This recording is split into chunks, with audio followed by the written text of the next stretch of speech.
মিহির প্রশ্নে ক্ষীণ শব্দে হাসে রাহেলা বেগম। তাকে তুলে নিজের পাশে বসিয়ে জড়িয়ে ধরে পরম মমতায়। এক হাতে থুতনি চেপে ধরে আফসোসের সুরে বলে, মনে রেখে লাভ কি বুবু, দেখা যাবে জামাই পেয়ে নিজেই আমাদের ভুলে গেছিস। পরে আমরা কাঁদবো তোর জন্য, আর তুই কাঁদবি জামাইয়ের জন্য। রাহেলা বেগমের কথায় উচ্চ শব্দে হেসে ওঠে সকলে। তবে লজ্জা পেয়ে তাকে জড়িয়ে ধরে মিহি। হাসি ঠাট্টার মাঝে রাহেলা বেগমের চোখ যায় দূরে দাঁড়িয়ে থাকা প্রিয়ন্তীর দিকে। এসব কথা শুনে সে লজ্জায় মাথা নুয়ে রেখেছে। মেয়েটা এত লাজুক। প্রিয় বুবু, এই দিকে আয়, দেখ সকলে কত মজা করছে, তুই দাঁড়িয়ে দাঁড়িয়ে কি করছিস? রাহেলা বেগমের কথায় চোখ তুলে তাকায় প্রিয়ন্তী। কিছু বলতে যাবে তার আগে মিহি দ্রুত পায়ে হেঁটে গিয়ে দাঁড়ায় প্রিয়ন্তীর সামনে। প্রিয়ন্তীর গালে হাত রেখে হাসি মুখে মুখে বলে, মেয়েদের জন্য হলুদের ড্রেস কোড করা হয়েছে, টিয় রঙের শাড়ি আর নীল ব্লাউজ। তুই আমাদের সাথে ম্যাচিং করে পরবি তো প্রিয়? প্রিয়ন্তী হাত কসলাতে থাকে। আমতা আমতা করে কিছু বলতে যাবে তার আগে মিহি পুনরায় বলে, কাইফার জন্য এনেছি। কাইফা, তুমি পরবে তো? বলেই ঘাড় বাঁকিয়ে তাকায় কাইফার দিকে। কাইফা মাথা নাড়িয়ে হ্যাঁ বোঝাতেই সকলে ইয়াহু বলে চিৎকার দিয়ে ওঠে। হালকা টিয়ে রঙের শাড়ির কুচিগুলো উঁচু করে দোতলার করিডোরে পা টিপে টিপে হাঁটছে প্রিয়ন্তী। জীবনে প্রথমবার শাড়ি পরার দরুন হাঁটতে বেশ বেগ পোহাতে হচ্ছে তাকে। শাড়ির কুচিগুলো ওপরে তুলে হাঁটায় তার ফর্সা পায়ে সোনালি নুপুর জোড়া দৃশ্যমান হয়ে আছে। প্রিয়ন্তী থামে, লম্বা একটা শ্বাস টেনে মাথার ওড়নাটা ঠিক করতেই চোখ চলে যায় সুইমিং পুলের পাশে দাঁড়িয়ে থাকা ফুল লেন্থের আয়নাটার দিকে। প্রিয়ন্তী সেদিকে এগিয়ে গিয়ে নিজেকে দেখতে থাকে আপাদমস্তক। শাড়ি পরার দরুন তার লজ্জা লজ্জা লাগছে। মনে হচ্ছে শাড়ি ভেদ করে তার শরীরের প্রতিটি লোমকূপ বেরিয়ে আসছে। প্রিয়ন্তী স্থির হয়, শাড়ির কুচিগুলো ছেড়ে দিয়ে পুনরায় চোখ রাখে আয়নায়। সে পরে আছে হালকা টিয়ে রঙের একটা জামদানি শাড়ি আর ফুল হাতার একটা সুতি নীল রঙা ব্লাউজ। নিজেকে ঢাকতে তার উপর জড়িয়েছে সেই রঙেরই একটি ওড়না। সে হেজাব পরতে পারে না বিধায় ওড়নাটাকেই বেছে নিয়েছে হেজাবের প্রতিরূপ হিসেবে।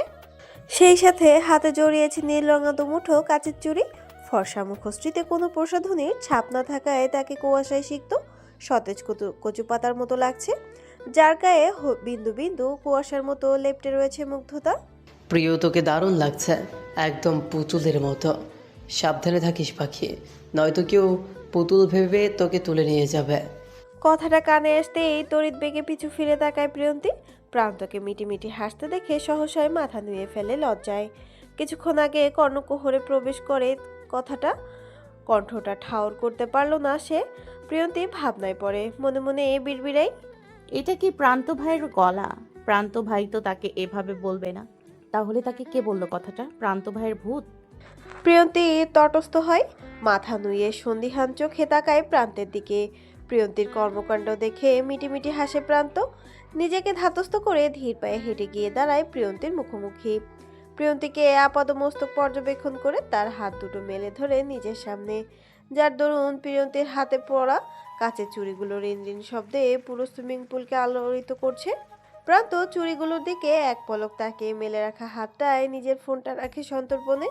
হাতে রাখা ফোনটায় চোখে দিয়ে ইশারা করে তাড়া দিতে দিতে বলে, মোনা ভিডিও কলে আছে, তোর সাথে কথা বলবে।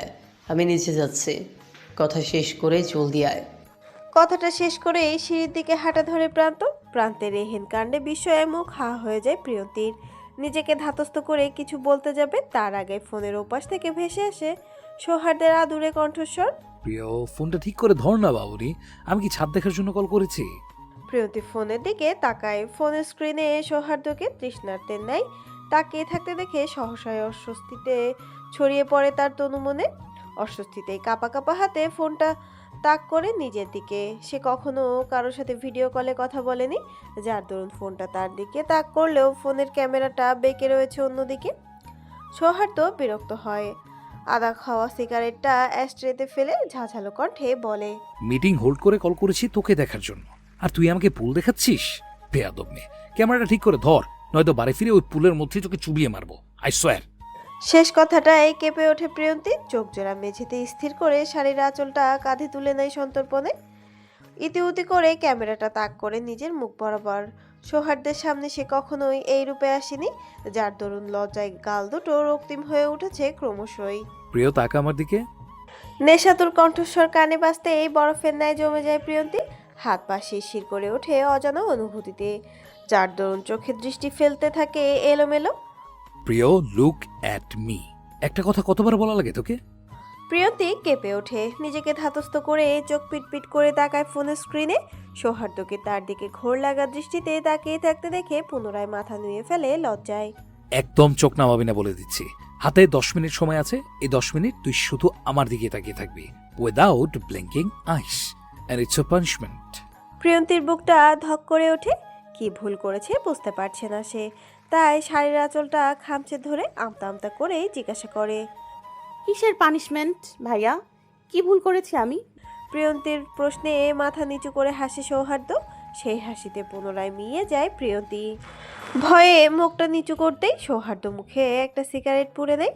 প্রিয়ন্তীর স্নিগ্ধ মুখটায় চোখ জোড়ায় স্থির রেখে সিগারেটটাকে জ্বালিয়ে নেয় লাইটারের সাহায্যে। সেটাতে পরপর কয়েকটা টান দিয়ে প্রিয়ন্তীর উদ্দেশ্যে কাতর কণ্ঠে বলে, এতদিন আমার সামনে বাচ্চা সেজে ঘুরে বেড়ানোর পানিশমেন্ট, আমাকে বোকা বানানোর পানিশমেন্ট, আমার অবর্তমানে শাড়ি পরার পানিশমেন্ট, আমার অপছন্দের রং গায়ে জড়ানোর পানিশমেন্ট। একদমে কথাগুলো বলে সৌহার্দ্য থামে, লম্বা একটা শ্বাস টেনে বাঁকা হেসে পুনরায় বলে, আর শাড়ি পরে আমাকে ভাইয়ে রাখার পানিশমেন্ট। প্রিয়ন্তী ভরকায় সহসায় চোখ জোড়া নিক্ষেপ করে সৌহার্দ্যের ধোঁয়ায় জড়িত মুখটায়। সেখানে চোখ জোড়া স্থির করে বিস্মিত কণ্ঠে জিজ্ঞাসা করে, মানে শাড়ি পরে ভাইয়া ডাকা যায় না?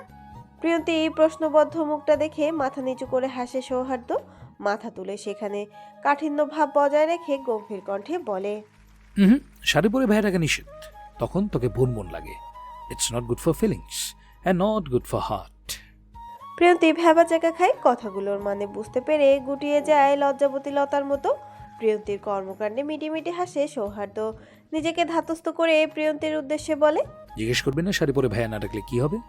সৌহার্দ্যের প্রশ্নে চোখ তুলে তাকায় প্রিয়ন্তী। ক্ষীণ কণ্ঠে মিনমিনিয়ে জিজ্ঞাসা করে, কি হবে?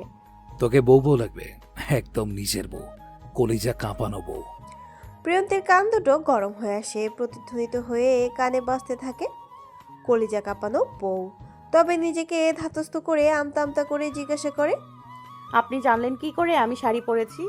ফোনে তো শুধু আমার মুখটাই দেখা যাচ্ছে। প্রিয়ন্তীর প্রশ্নে চোয়াল চেয়ার থেকে এগিয়ে সে সামনে ঝুঁকে বসে সৌহার্দ্য। ফোনটাকে মুখের কাছে এগিয়ে এনে হিসিয়ে বলে, ইটস ম্যাজিক পাখি। প্রিয়ন্তী কেঁপে ওঠে সেই কণ্ঠস্বরে, বিদ্যুতের ন্যায় ঝটকা লাগে সর্বাঙ্গে। তার মনে হলো সৌহার্দ্য ভাই কথাটা যেন তার কানে কানে এসে বলে দিয়ে গেল। প্রিয়ন্তীর ভাবনার মাঝে ধীরে পায়ে হেঁটে আসে জারিফ। প্রিয়ন্তীকে মূর্তির ন্যায় দাঁড়িয়ে থাকতে দেখে পেছনে লুকানো হাত দুটো মেলে ধরে সামনে। সহসায় তার মুখে মৃদু হাসি ফুটে ওঠে। প্রিয়ন্তীকে অন্যমনস্ক থাকতে দেখে তড়িৎ বেগে ছুটে এসে 3 আঙুলের ডগা দিয়ে হলুদ ছুঁয়ে দেয় প্রিয়ন্তীর গালে। আকস্মিক স্পর্শে কেঁপে ওঠে প্রিয়ন্তী। নিজেকে ধাতস্থ করে কিছু বলতে যাবে তার আগে জারিফ পালিয়ে যেতে যেতে ক্ষীণ কণ্ঠে বলে, আজ শুধু হলুদ ছুঁয়েছি, এরপর হলুদ নয়, ডিরেক্ট আমার প্রেম, ভালোবাসা, আদর ছোঁয়াবো। আর স্পর্শটা শুধু গালে নয়, ছড়িয়ে পড়বে পুরোটা অঙ্গে। Zarif, don't dare to touch her, I will kill you bastard. Priyanti কেঁপে ওঠে, তবে জারিফের কথায় নয়, ফোনের ওপাশ থেকে ভেসে আসা সৌহার্দ্যের তীব্র হুঙ্কারে। প্রিয়ন্তী ভ্যাবাচাকা খায়। জারিফের দিকে তাকাতে দেখতে পায় সে ততক্ষণে সিঁড়ি বেয়ে নিচে নেমে গিয়েছে। চোখ ঘুরিয়ে সৌহার্দ্যের দিকে তাকাতে দেখতে পায় সৌহার্দ্যের হাত মুষ্টিবদ্ধ করে তাকিয়ে আছে রক্তিম চোখে। প্রিয়ন্তী তবদা খেয়ে যায়, নিজেই নিজেকে প্রশ্ন করে, ব্যাপারটা কি হলো? সৌহার্দ্য ভাই জারিফ বাইকে দেখলো কিভাবে? ক্যামেরাটা তো আমারই দিকে তাক করা। হলুদের প্রোগ্রাম শুরু হয়েছে আরও ঘন্টা খানেক আগে। মিহিকে স্টেজে বসিয়ে দিয়ে সকলে বসেছে স্টেজের সামনে পেতে রাখা চেয়ারগুলোতে।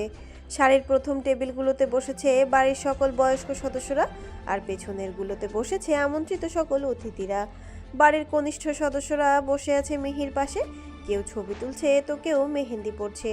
এই লোক 1 ঘন্টা যাবৎ শুধু হলুদ মাখানোই হয়েছে। হলুদ মাখানো শেষ হতেই শুরু হয়ে যায় মেহেন্দি পরার ধাপ। সকলে হুমড়ি খেয়ে পড়েছে মেহেদি আর্টিস্টের সামনে। মেহেন্দি প্রিয়ন্তী মাত্রই বাগানে এসেছে। জারিফের করা অসভ্যতার পর সে আর সাহস পায়নি নিচে আসার, যার দরুন সহসায় ঘরে গিয়ে শাড়ি পাল্টে গিয়ে জড়িয়ে নিয়েছে নীল রঙের একটা সুতির জামা। জামার সাথে সাথে থাকা সাদা রঙের ওড়নাটা দিয়ে নিজেকে মুড়িয়ে নিয়ে নিচে নামতেই ডাক পড়ে শাহানা চৌধুরীর। প্রিয়তি স্থির হয়। পিছু ফিরে তাকাতেই দেখতে পায় তার দিকে রাগের দৃষ্টিতে তাকিয়ে আছে শাহানা চৌধুরী ও তার দুই বোন সাহারা খাতুন আর সাবিহা আমজাদ। প্রিয়ন্তী তাদের দিকে এগিয়ে যেতেই শাহানা চৌধুরী রাগী রাগী কণ্ঠে বলে ওঠে, গায়ে হাওয়া লাগিয়ে ঘুরে বেড়াচ্ছিস কেন? আজ কি পাকনা গজিয়েছে নাকি?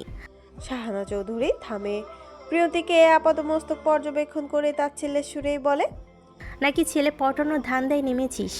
শাহানা চৌধুরী কথায় চোখ তুলে তাকায় প্রিয়ন্তী। তার কথায় সাহারা খাতুন আর সাবিহা আমজাদকে মিটিমিটি হাসতে দেখে আমতা আমতা করে বলে, আমি রুমেই ছিলাম মামি, তোমার কিছু লাগবে? প্রিয়ন্তীর কথায় মুখ বাঁকায় সাহারা খাতুন। বোনের মুখ থেকে এই মেয়ের কথা শোনার পর থেকেই এই মেয়েকে অসহ্য লাগছে তার। এমনভাবে কথা বলছে যেন ভাজা মাছটা উল্টে খেতে জানে না। আমার আপার বোন এসেছে সেই বিকেলবেলা, তুই তাদের একবারও খোঁজ নিয়েছিস? তার কি খাবে না খাবে জিজ্ঞেস করেছিস? শাহানা চৌধুরীর প্রশ্নে মিলিয়ে যায় প্রিয়ন্তী। হাত কসলাতে কসলাতে ক্ষীণ সুরে বলে, আমি তো দেখিনি তারা এসছে, নয়তো গিয়ে খোঁজ নিতাম। প্রিয়ন্তী থামে, তাদের দিকে তাকিয়ে আমতা আমতা করেই বলে, এখন কি খাবেন বলুন, আমি বানিয়ে আনছি। শাহানা চৌধুরী খ্যাক করে ওঠে, এক পা এগিয়ে সে ঝাঝালো কণ্ঠে বলে, তোর কি মনে হয় আমরা তোর জন্য না খেয়ে বসে আছি? তুই আসবি, জিজ্ঞেস করবি, এরপর খাবার বানিয়ে আনবি, আর আমরা ছোট লোকের মতো খেয়ে নিব? প্রিয়ন্তীর চোখে অশ্রু ভর করে, অশ্রুসিক্ত নয়নে বলে ওঠে, সরি মামি, আর এমন ভুল হবে না। প্রিয়ন্তীর চোখে অশ্রু দেখে তৃপ্ত হাসে শাহানা চৌধুরী। নিজেকে ধাতস্থ করে কাটকাট কণ্ঠে বলে, এখানে এক ডালা মেহেদি পাতা আছে, পানি কম দিয়ে এগুলোকে মিহি করে বেটে নিবি। হলুদের পরই মেহেদি পরানো শুরু হবে। সবগুলো বেটে তারপরেই বাগানে যাবি, এর আগে যাতে তোকে বাগানের আশেপাশেও না দেখি। বলে এই ডালাটা প্রিয়ন্তীর হাতে দিয়ে গটগট পায়ে হেঁটে চলে যায় তিনি বোন। কিছুটা দূরে যেতেই সাবিহা আমজাদ বলে ওঠে, আপা টিউব মেহেদি তো অনেকগুলোই এনেছে দেখলাম, তাহলে ওকে দিকে এতগুলো মেহেদি পাতা বাটানোর কারণ কি? প্রশ্নটা শুনে বাঁকা হাসে শাহানা চৌধুরী। বোনের উদ্দেশ্যে কিছু বলতে যাবে তার আগে সাহারা খাতুন বলে ওঠে, হ্যাঁ রে, তোর কি কখনো বুদ্ধিশুদ্ধি হবে না নাকি? এই মেয়েকে অনুষ্ঠানের থেকে দূরে রাখার জন্যই তো এত কিছু করা, নয়তো এখনকার যুগে কে বাটা মেহেদি হাতে পড়ে? সাবিহা আমজাদ বোকা হাসে, পিছু ফিরে প্রিয়ন্তীর দিকে তাকিয়ে বিড়বিড়িয়ে বলে, আপা গো, তুমগো মাথায় কি ডাইনি মার্কা বুদ্ধি? একেবারে রিনা খানের মতো। একদম পারফেক্ট কালার। বরের ভালোবাসা পেতে পেতে তো তুমি মারাই যাবে বুতুলি। সায়ানের কথায় ঘোর কাটে প্রিয়ন্তীর। একটু আগেই বাটা মেহেদি হাতে বাগানে এসেছে সে। সকলের দিকে এক পলক তাকিয়ে হারিয়ে গিয়েছিল একটু আগে তার সাথে ঘটা ঘটনার মধ্যে। মেজো মামির দেয়া পাতাগুলো বাড়তে তার 1 ঘন্টা সময় লেগেছে। হাত কাটা থাকায় বারবার থেমে থেমে পাতাগুলো বাড়তে হয়েছে তাকে। পারুল সহ বাড়ির সকলে বাগানে থাকায় কেউ সাহায্য করতে পারেনি তাকে। এমনকি তারা কেউ জানেও না প্রিয়ন্তীকে দিয়ে মেহেদি পাতা বাটানো হচ্ছে, তাই সবগুলো পাতা তাকে একাই বাড়তে হয়েছে। দিবা স্বপ্ন ব্লাসিনী। জি। প্রিয়ন্তীর বেখেয়ালি উত্তরে সায়ান ক্ষীণ হাসে, সামনের দিকে ঝুঁকে হিসিয়ে বলে, চলো বিয়ে করে ফেলি, তোমার হাতের মেহেদির রং দেখে প্রেম প্রেম পাচ্ছে আমার। প্রিয়ন্তী ভরকায় লজ্জায় মিয়ে যেতেই মাথা নিচু করে হাসে সায়ান। নিজেকে ধাতস্থ করে সোজা হয়ে দাঁড়িয়ে চোখ বোলায় প্রিয়ন্তীর সর্বাঙ্গে। ম্যাডাম, আপনার কি শাড়ি নেই? গায়ে শাড়ি জড়াননি কেন? জানেন এই যে এতগুলো মেয়ে শাড়ি পরে ঘুরঘুর করছে, তাদের কারোর গা থেকে বউ বউ গন্ধ আসছে না, কিন্তু দেখুন আপনার মেহেদির রং হাত থেকে কেমন বউ বউ গন্ধ আসছে। আর শাড়ি পরা থাকলে এক্ষুনি কাজে অফিসে নিয়ে গিয়ে বিয়ে করে ফেলতাম, ট্রাস্ট মি। বলেই পুনরায় ঝুঁকে আসে প্রিয়ন্তীর মুখ বরাবর। আকস্মিক ঘটনায় প্রিয়ন্তীর বুকটা ছলাৎ করে ওঠে। কিছুটা পিছিয়ে যেতে হাত টেনে ধরে সায়ান, যার দরুন যতটুকু দূরত্ব বেড়েছিল সেটুকু ঘুচে যায় হাতের টানে। এত পালাই পালাই স্বভাব কেন ম্যাডাম? আমি কি আপনাকে চুরি করে নিয়ে যাচ্ছি? কাইফার ডাকে পিছু ফিরে তাকায় সায়ান। সেই শব্দে ঘাড় কাত করে তাকায় প্রিয়ন্তী। কাইফাকে দেখে সায়ানের হাত ঝাড়া মেরে সেদিকে ছুটে যায় তড়িৎ বেগে। সায়ান নিজের হাতের দিকে তাকিয়ে পুনরায় চোখ তুলে তাকায় প্রিয়ন্তীর দিকে। প্রিয়ন্তীকে কাইফার পেছনে লুকিয়ে থাকতে দেখে মনে মনে বিড়বিড়ায়, আমার থেকে পালিয়ে গিয়ে লুকিয়ে পড়া তো আপনাকে বিয়ে করে তবে আমার বুকে লুকাবে। তখন দেখবো আমার থেকে পালান কীভাবে। কালোই আসছি আপনাকে আমার করে নিতে, দুষ্ট বদলেই। আঙ্কেল, আপনি চোর নাকি ডাকাত? সায়ান ভ্যাবাচাকা খায়। চোর ডাকাত আঙ্কেল? তিনটা শব্দ একসাথে হজম হচ্ছে না তার। মুখ ফুটে কিছু বলতে যাবে তার আগে কাইফা হুড়মুড়িয়ে বলতে থাকে, নাকি কিডন্যাপার? প্রিয়কে কিডন্যাপ করতে এসেছেন? কি সাংঘাতিক! আপনাকে দেখে তো ভদ্র ঘরের ছেলেই মনে হচ্ছে, কিন্তু রাত বেরাতে এসেছেন কিডন্যাপিং করতে। আপনাকে আমি পুলিশে দেব। তার আগে তোকে আমি পাবনায় পাঠাবো, স্টুপেড। শান্ত পুরুষালী কণ্ঠে পিছু ফিরে তাকায় কাইফা। তার দৃষ্টি অনুসরণ করে সেদিকে তাকায় প্রিয়ন্তী আর সায়ান। তাদের থেকে এক হাত দূরেই পকেটে হাত গুজে দাঁড়িয়ে আছে প্রান্ত। তার চোখ জোড়া তাক করা কাইফার ভয়ার্ত মুখটার ওপর। প্রান্তকে দেখে কাইফা ভয়ে মিয়ে গিয়েছে। প্রান্ত এক পা এগিয়ে আসতেই ধীর পায়ে প্রিয়ন্তীর কাছে গিয়ে লুকিয়ে পড়ে কাইফা। প্রিয়ন্তীর পেছন থেকেই উকি দিয়ে দেখতে থাকে প্রান্তের রাগী মুখখানা।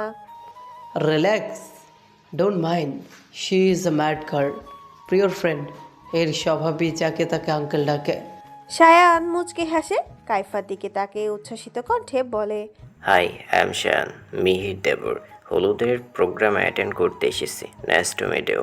সায়ান থামে, মাথা উঁচু করে রাখা প্রিয়ন্তীর মুখটার দিকে তাকিয়ে ক্ষীণ কণ্ঠে বলে, তবে তোমাদের প্রিয়াকে কিডন্যাপ করতে নয়, বন্দি করতে আসবো, তবে খুবই শীঘ্রই, আই প্রমিস। কাইফা বোকা হাসে। প্রান্তের দিকে এক পলক তাকিয়ে সায়ানের উদ্দেশ্যে আমতা আমতা করেই বলে, সরি আঙ্কেল। কথাটা শেষ হতে জিহ্বায় কামড় দেয় কাইফা। প্রান্ত আর সায়ানের আহাম্মকের মতো তাকিয়ে থাকতে দেখে পুনরায় মিনমিনিয়ে বলে, সরি ভাইয়া। প্রান্ত কাঁদো কাঁদো মুখে তাকায় প্রিয়ন্তীর দিকে, অসহায়ের মতো বলতে থাকে, প্রিয় রে, এমন তার ছিঁড়া মায়া কই পাইলে? জীবনটারে তেনা তেনা কইরা দিতাছে। লাল নীল আলোর ঝলকানিতে আলোকিত হয়ে রয়েছে পুরো চৌধুরী ভিলা।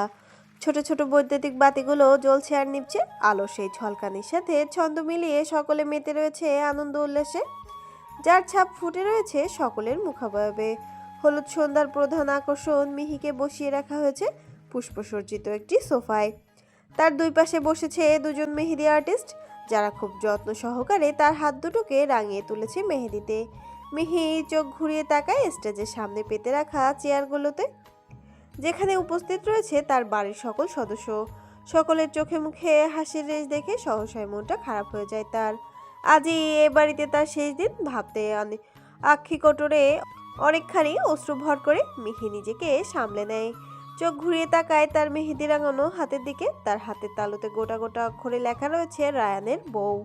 লেখাটা দেখে অশ্রুসিক্ত নয়নে মৃদু হাসি মিহি। দীর্ঘ 4 বছর পর অবশেষে তাদের প্রেম পূর্ণতা পেয়ে যাচ্ছে বিয়ের মাধ্যমে। আগামীকাল থেকে এই হাতে রাঙানো মেহেদির মতোই সে কাগজে কলমে রায়ানের বউ হয়ে যাবে। কথাটা ভাবতেই পুনরায় মুখে মৃদু হাসি ফুটে ওঠে তার।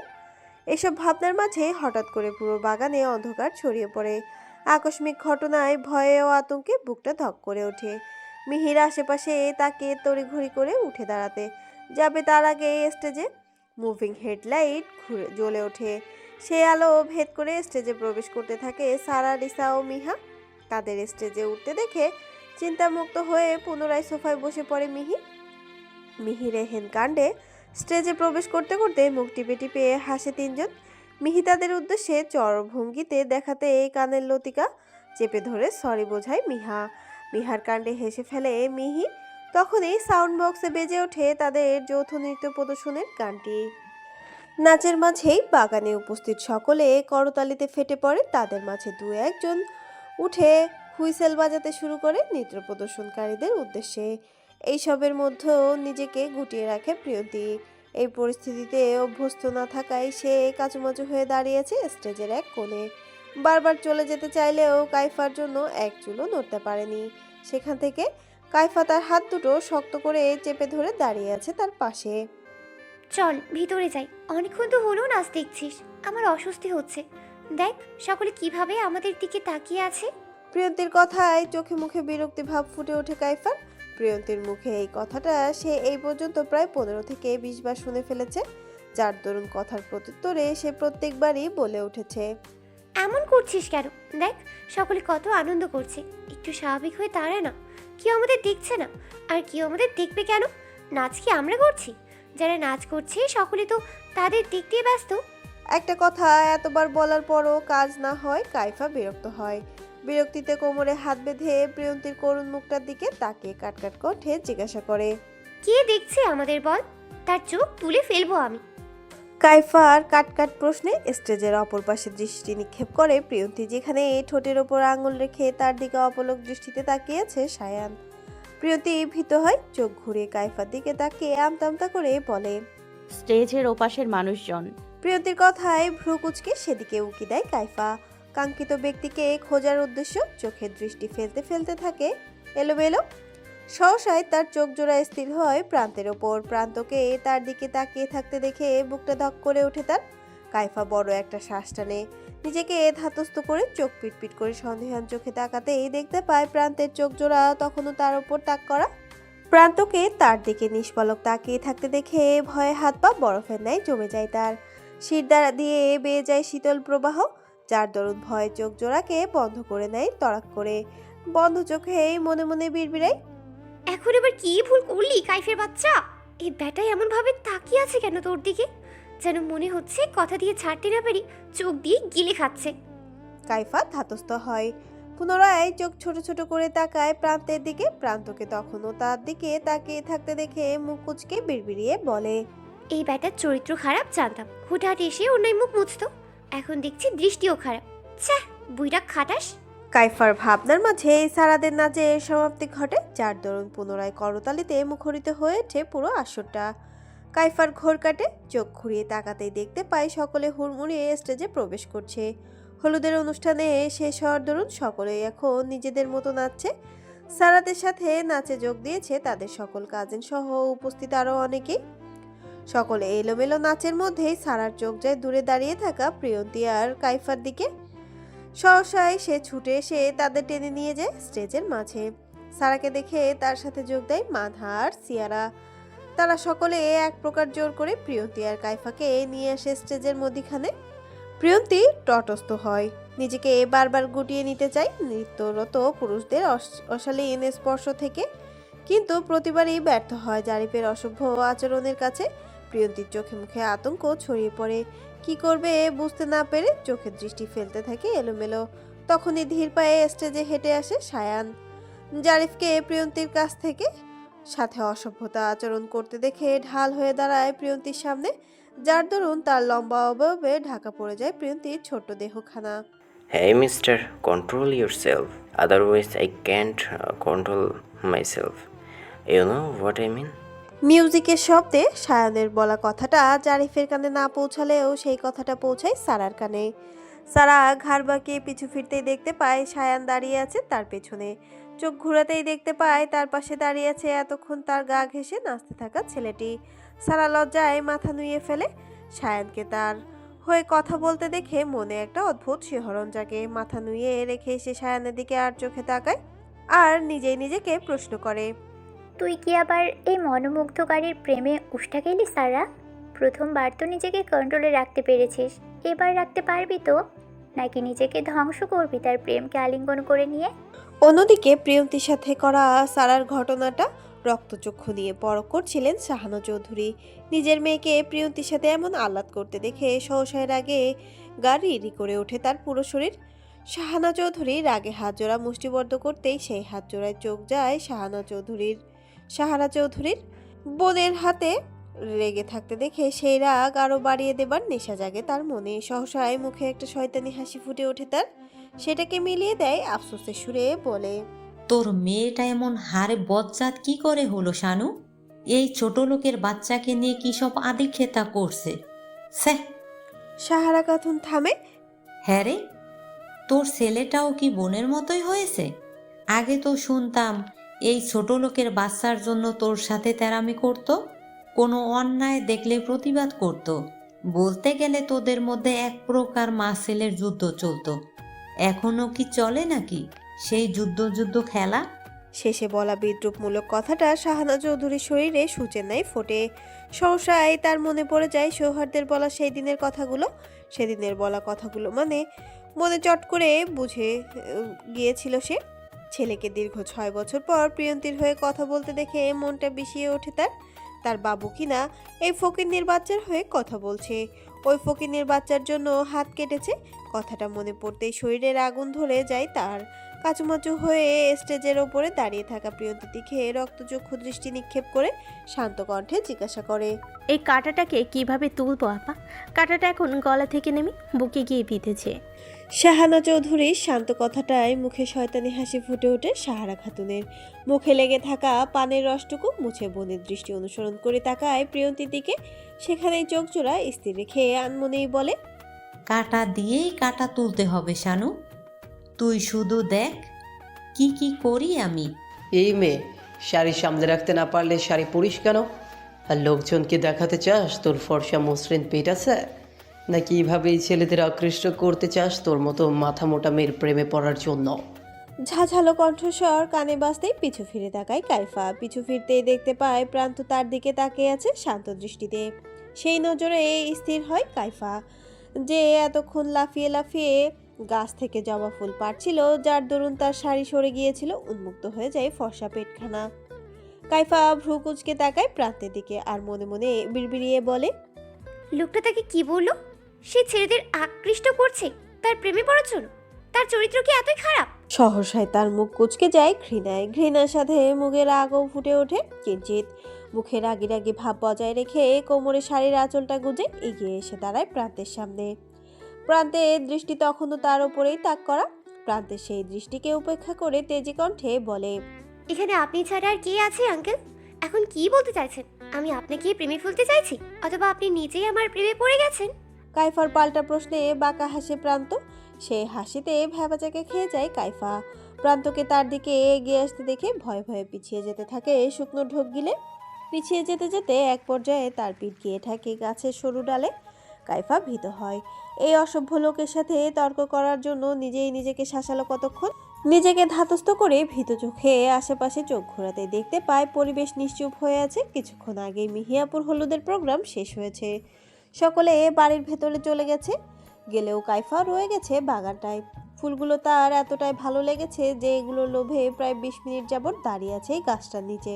কিন্তু এতক্ষণে একটা ফুলও পারতে পারেনি, বরং উল্টো পড়ে গিয়েছে বাঘের খাঁচায়। আশেপাশে প্রিয়ন্তীও নেই যে তাকে বাঁচাবে। কথাটা ভাবতে কাঁদো কাঁদো ভাব ফুটে ওঠে কাইফার মুখে। তোর মতো মাথা মোটা মেয়ের প্রেমে পড়বো আমি? Like seriously? তুই তো আমার হাঁটু সমানও হোস না, আর বুদ্ধি তো তারও নিচে।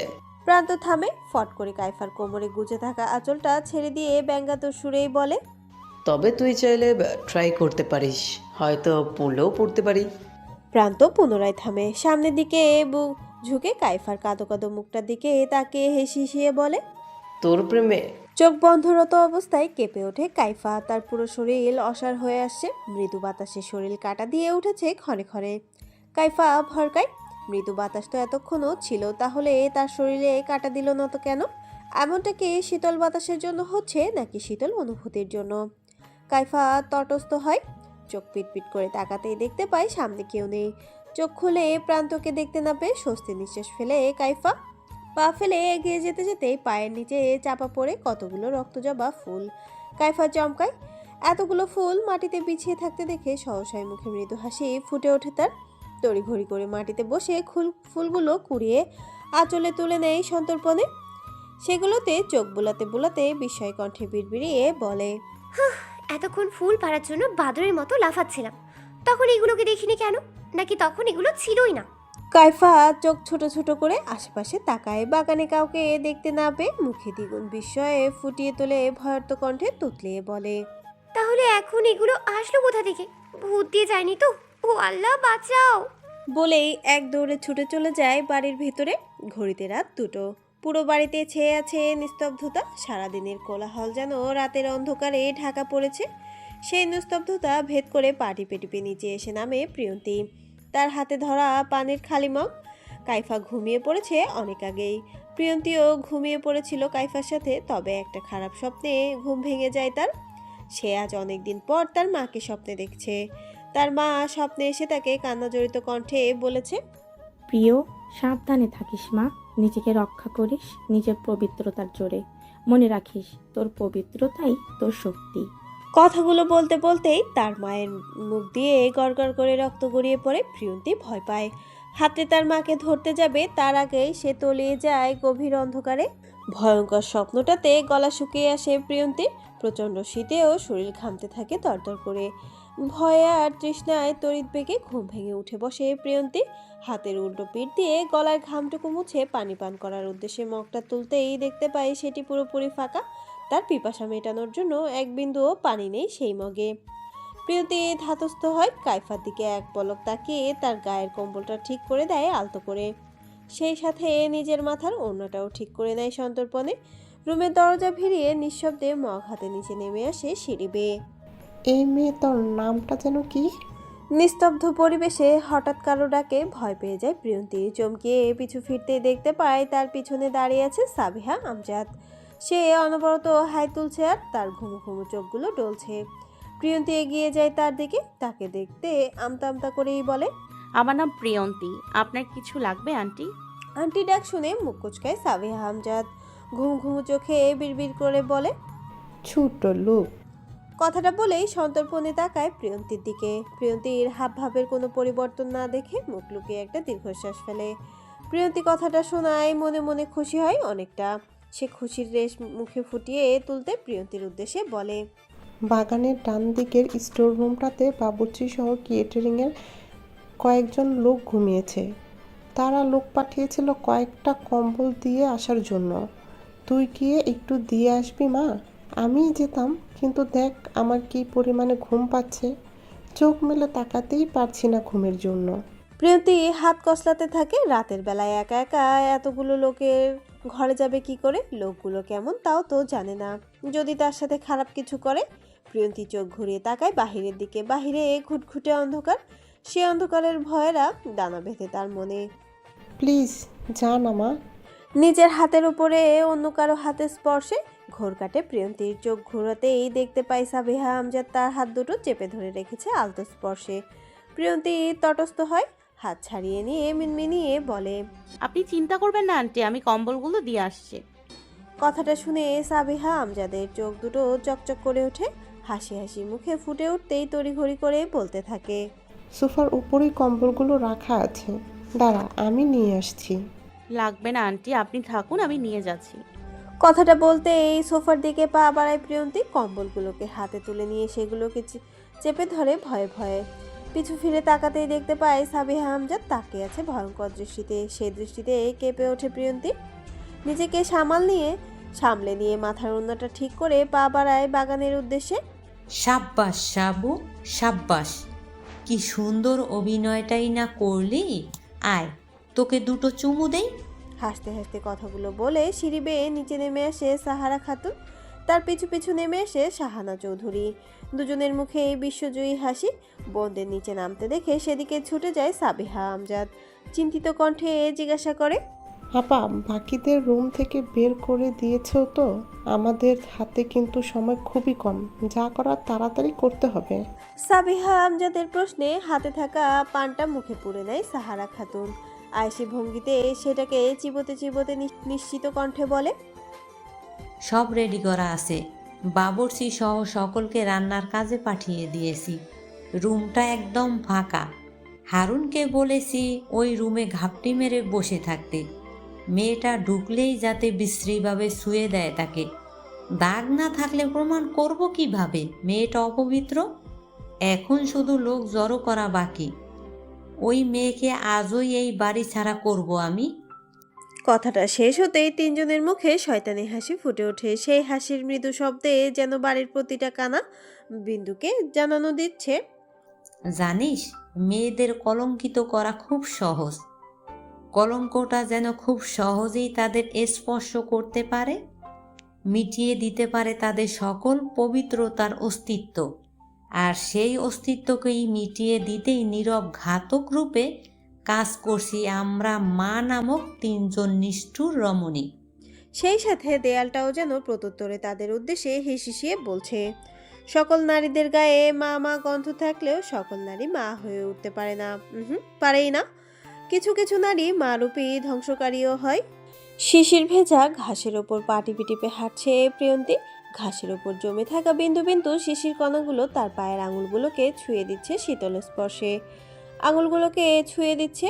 প্রিয়ন্তী সেগুলোকে মারিয়ে সন্তর্পণে বাগানের মাঝ বরাবর আসে। বাগানের মাঝ বরাবর আসতেই থমকে দাঁড়ায় সে।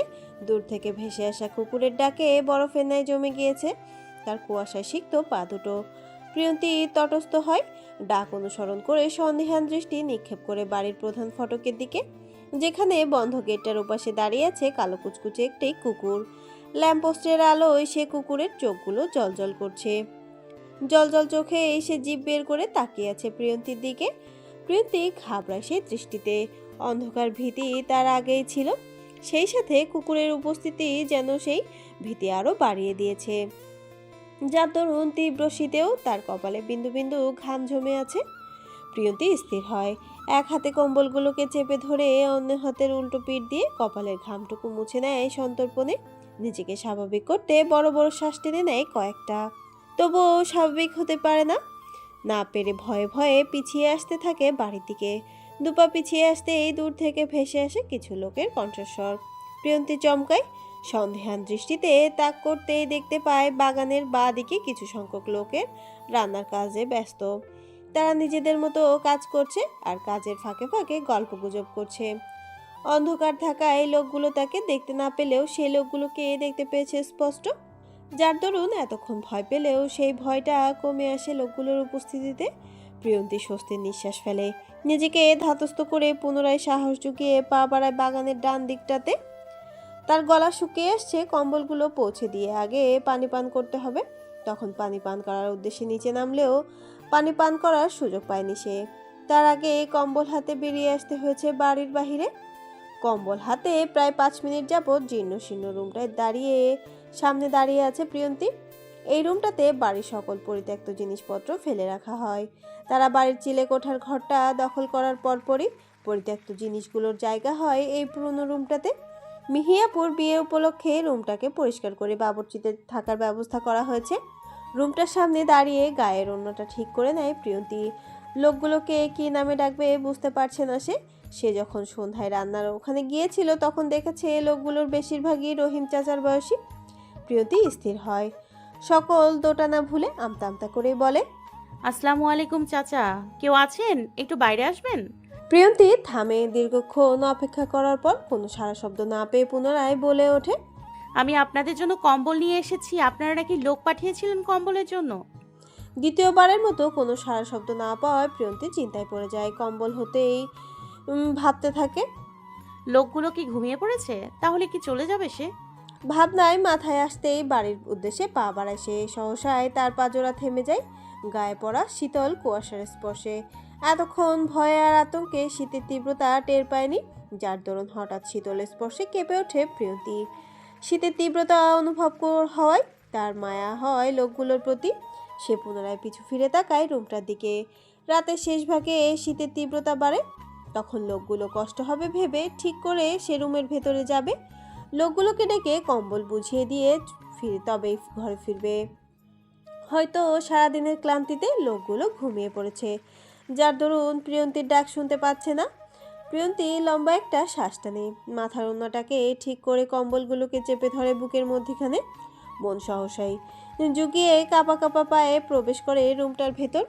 রুমটাতে প্রবেশ করতে চোখ ধাঁধিয়ে আসে অন্ধকারে। পুরো রুমে এক ফোঁটা আলোর রেশ নেই। না পেয়ে চমকে ওঠে সে। ভয় ভয়ে 2 কদম পিছিয়ে আসতেই খট করে দরজা লাগানো শব্দ কানে আসে তার। আকস্মিক ঘটনায় প্রিয়ন্তী ভরকায়। আশেপাশে তাকালেও অন্ধকারের দরুন কিছুই দেখতে পায় না। দরজাটা ভেতর থেকে লাগিয়েছে নাকি বাহির থেকে লাগিয়েছে সেটাও বুঝতে পারছে না। প্রিয়ন্তী শুকনো ঢোক গেলে অন্ধকার আর নিশ্চুপতা যেন ঘিরে ধরেছে তাকে। কি করবে বুঝতে না পেরে কাঁপা কাঁপা কণ্ঠে জিজ্ঞাসা করে, কে ওখানে? দরজা লাগিয়েছেন কেন? দরজা খুলুন। প্রিয়ন্তী থামে। ভয়ে আর আতঙ্কে তার হাত পা কাঁপছে, তবুও নিজেকে শান্ত রেখে পুনরায় বলে, আপনারা কি আমাকে চোর ভাবছেন? আমি চোর নই, আপনাদের কম্বল দিতে এসেছি। এই দেখুন আমার হাতে কম্বল। প্রিয়ন্তীর বলা কথাগুলো 4 দেয়ালের বাড়ি খেয়ে পুনরায় ফিরে আসে তার কানে। প্রিয়ন্তী ভীতু চোখে তাকায়, তার শরীর হিম হয়ে আসে। তার মনে হচ্ছে এই ঘরে সে ছাড়া আর কেউ নেই, অথবা হয়তো কেউ আছে।